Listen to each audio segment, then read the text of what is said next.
سلام زي خبركم تخطاتلتي بين تيفي نلو محموس عصر تشمون تجنبوت زت دالو على توزينات تزلكم مسيلكو كم وترك ساف صمر باتنا نخد كتاتولنا عدمكو بقدم النت أرز زينا جزيوم هدار تجرهن وسان بورد مرجع إثيوبيا تتصاراري ملسي هيبو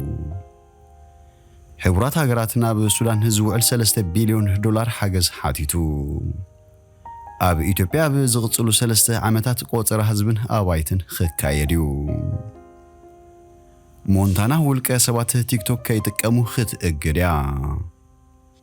إيطاليا وحز سدتنياتات نمغتا مستونزيا كتتحابر مخانا كام زفلتتن كالن زد هسس مدبات حزلكم متصلخو سناي ناي مكتتال غزي انداتمنخم ابزا چانال دما ناي وترو تخاتلتي نختكونو سبسكرايب بمغبار ناي دول ملكت كتوقو بخبري يقدمكم غيزياو محدار تግራይ وسانه بورد مرጫ ኢትዮጵያ ተጻራሪ መልስ ይሂቡ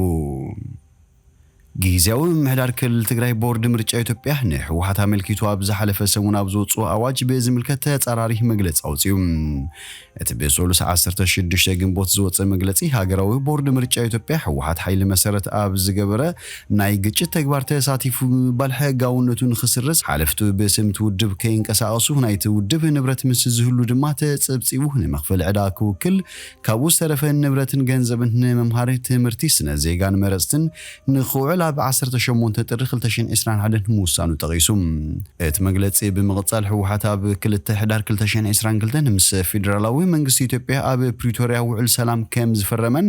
بمسارة والحتوتاتو بسلامو منجد نمركب خالص بموسانو عشبار زبل وسانة بيت مخري إثيوبيا تلعلو أب تجراي كاب زقوم جزيو محدار بكفال وسانة ترى يتصاوت كم زلوا اسميرلوم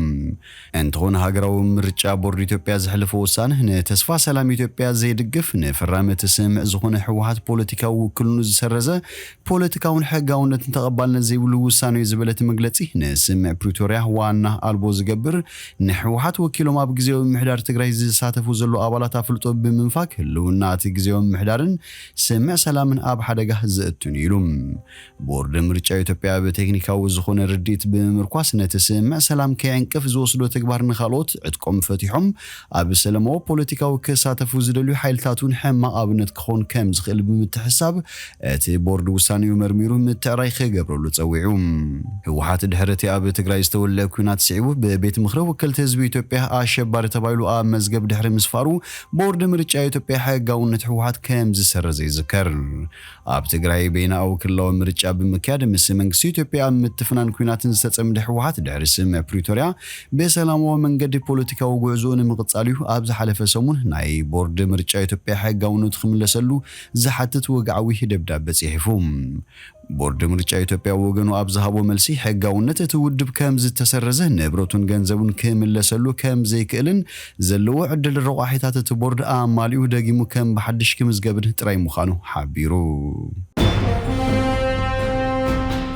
حوارات هاجراتنا بسودان زوعل 3 بليون دولار حجز حاتيتو حوارات هاجراتن مشاركتنا بسودان أبستول أو تدرو جتنا بسدتنا زمرحنا بهاجرهم نزتمزابلون السوداناويين نمحجز زوعل ناي 3 بليون دولار حجز خجبر سويهم حلافي هزوز رديتن سواو قدياتن حوارات هاجرات مارتين غريفتس أبزهابو مجلتي أمونغو خلتهم تسعر سحيل تاع السودان زت تختمه سيفلاويان إلاماناي زي مقبارو عل سلامويان سباتن مكل خلن حجز بو حسمن قد نمتصحن زبل سمع وسان مخانو بمجلات حجز نزلين وجنات نمردها أجوراوي محبرسب إجامو خلقسته محتينهم اتناي حجز تصويتها وشت السودان زت مزابلو بسنكتو كناتنا بجوراب تاجرات زت تسدون ناي ماي مجبيه مسألة تنان كلا قرباتن رديت مهابن أبزع المنيوم بسن كان منجو جنرال عبد الفتاح البرهان جلال محمد حمدان داقالون زت فترة من السحاب زت ولا كنات للشوعات تميت سبات كقتلون كلو بأماي تاشحات زوت صورد ما كاب بيت نبرتهم تمزابيلهم كم زلو تسعب سابات أهجراويان تكالات يملكت أب إثيوبيا بزغط صلو 3 عامات قوتر حزبن أبايتن خكايديو ኣብ ኢትዮጵያ ብዝወጽሉ 3 ዓመታት ረባይ ቆጽራ ህዝብን ኣባይትን ክካየድ ምዃኑ ሚኒስተር ትልምን ልምዓትን ዶክተር ፍጹም ኣሰፋ ገሊጹ። እቲ ቆጽራ ህዝቢ ኣብ ዝሓለፈ ዓመታት ብተደጋጋሚ ክናዋሕ ስለ ዝጸንሐ ብዛዕባ ጠቕላላ ብዝሒ ህዝቢ እቲ ሃገር ዘተኣማምን ሓበሬታ የለን። እቲ ሚኒስተር ወሲኹ ኣብ ዝሓለፉ ዓመታት ቆጽራ ህዝብን ኣባይትን ዝተናዋሓሉ ቀንዲ ምኽንያት ለበዳ ኮሮና ቫይረስ ኩናትን ከም ዝነበረ ሓቢሩ።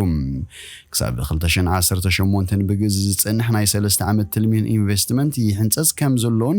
ዝገለጸ ዶክተር ፍጹም ኣብዚ ትልሚ ካብ ዝተኻተቱ መደባት ሓደ ካብኣቶም ግልጋሎት ስታትስቲክስ ኢትዮጵያ ዘካይዶም ዓይነታት መጽናዕቲ ዝኾነ ቆጽራ ህዝብን ኣባይትን ምዃኑ ገሊጹ። እቲ ቆጽራ ብንጹር መዓስዩ ዝካየድ ዝብል ዝውስን ተጻዋዕነቱ ንባይቶ ወከልቲ ህዝቢ ዝኾነ ብምክትል ቀዳማይ ሚኒስተር ዝምራሕን መራሕቲ ክልላትን ዝምልከቶም ትካላትን ፌደራልን ብኣባልነት ዝሓቆፈ ኮሚሽን ኢሉ። እቲ ቆጽራ ዝያዳ ቴክኒካዊ እዩ፣ ዓለምለኻዊ ኣፍልጦ ንኽረክብ ከማሉ ዘለዎም ቅድመ ኩነት ኣለዎም።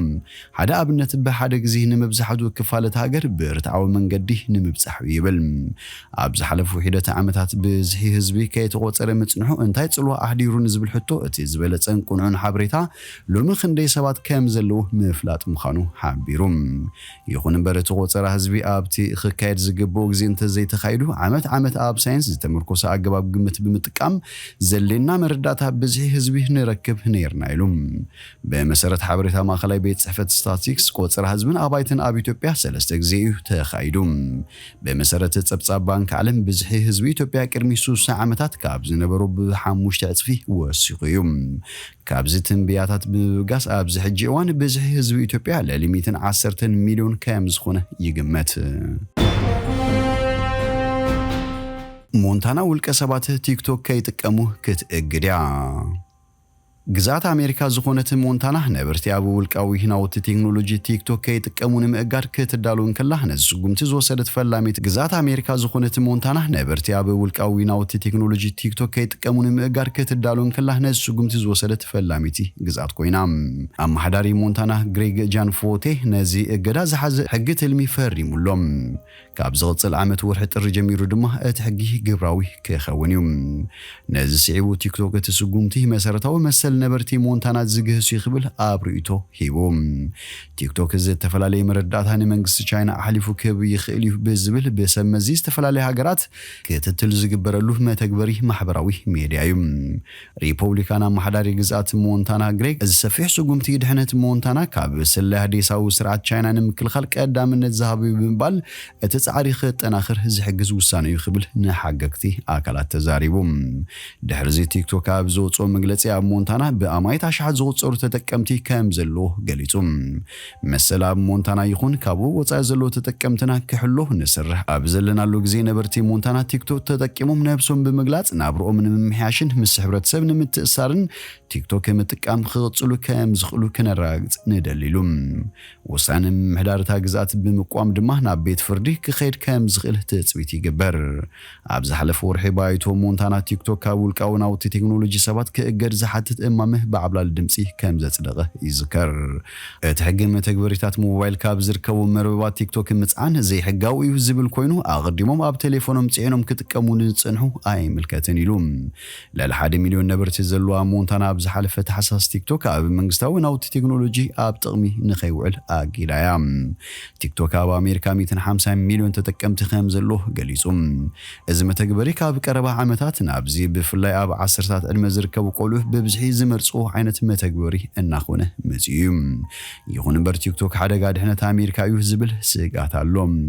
ዋና ቲክቶክ ባይትን ዳንስ ዝተባለ ትካል ቻይና ኮይኑ ቅድሚ 2 ኣዋርሕ ፈላሚ ስራሕ ቲክቶክ ኣብ ኮንግረስ ኣሜሪካ ቀሪቡ መንግስቲ ቻይና ብቲክቶክ ኣቢሉ መረዳእታ ይወስድ እዩ ንዝብል መብሪ ሂቡ እዩ።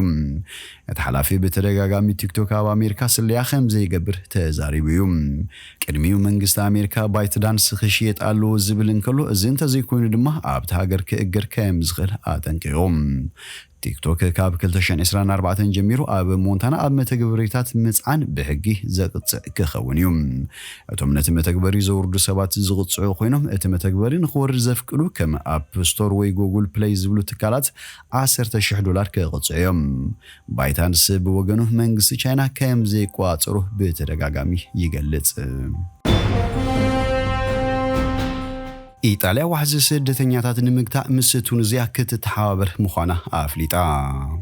ኢጣልያ ዋሕዚ ስደተኛታት ንምግታዕ ምስ ቱኒዝያ ክትሓበር ምዃና ናብቲ ሃገር ምብጻሕ ዘካየደ ሚኒስትር ውሽጣዊ ጉዳያት ማቴዮ ፒያቶ ዶንሲ ኣፍሊጡ ንሱ ብ15 ግንቦት ናብ ቱኒዝያ ኣብ ዝኣተወሉ ምስ ፕሬዚደንት ቃይስ ስዒድ ኣብ ዝገበሮ ርክብ እቲ ሃገር ብዘይሕጋዊ መንገዲ ኣብ ልዕሊ ዝኣተዉ ዘሎ ስደተኛታት ንእትወስዶ ዘላ ስጉምቲ መጊሱ ቱኒዝያ ብዘይሕጋዊ መንገዲ ኣትዮም ንዝበለቶም መብዛሕትኦም ዜጋታት ሃገራት ትሕቲ ሰሃራ ኣፍሪቃ ዝኾኑ 32,000 ስደተኛታት ሓተቲ ዕቑባን ኣሲራላ እቲ ሃገር ኣብ ዝሓለፈ ሰሙን ጥራይ ስደተኛታት ጽዕነን ናብ ኢጣልያ ንምስጋር ዝተበገሳ ልዕሊ 20 ጀላቡ ከም ዝሓዘት ክግለጽ እንከሎ ኣብተን ጀላቡ ዝነበሩ ልዕሊ 800 ሰባት ድማ ኣብ ቀይዲ ኣትያ ዋሕዚ ስደተኛታት ናይ ህጹጽ እዋን ኣውጃ ዘላ ኢጣልያ ምስ ሊብያን ኢትዮጵያውያንን ተመሳሳሊ ዘተ ምክያዳ ይፍለጥ እዚ ዝመጽእ ዘሎ ወርሓት ማዕበል ባሕሪ ዝሃዳሉ ወቅቲ ብምዃኑ ካብ ገማግም ሰሜን ኣፍሪካ ብፍላይ ካብ ሊብያን ቱኒዝያን ዝተበገሱ ስደተኛታት ከይውሕዙ ስጋት ከም ዘለዋ ኢጣልያ እትገልጽ ኣብዘን ዝሓለፈ 4 ኣዋርሕ ጥራይ ልዕሊ 14,000 ስደተኛታት ናብ ኢጣልያ ክሰግሩ እንከለዉ 11,000 ድማ ከም ዝጠሓሉን ዳሃዮም ከም ዝጠፍአን ጸብጻባት የመልክቱ ዝኸበርኩም ተኸታተልቲ ቤን ቲቪ ንሎሚ ዝብልናዮ መሰናዶና ኣብ ዝወዲና ኣለና ምሳና ስለ ጽናሕኩም ብልብነ መስግን በብዘለኹሞ ሰላም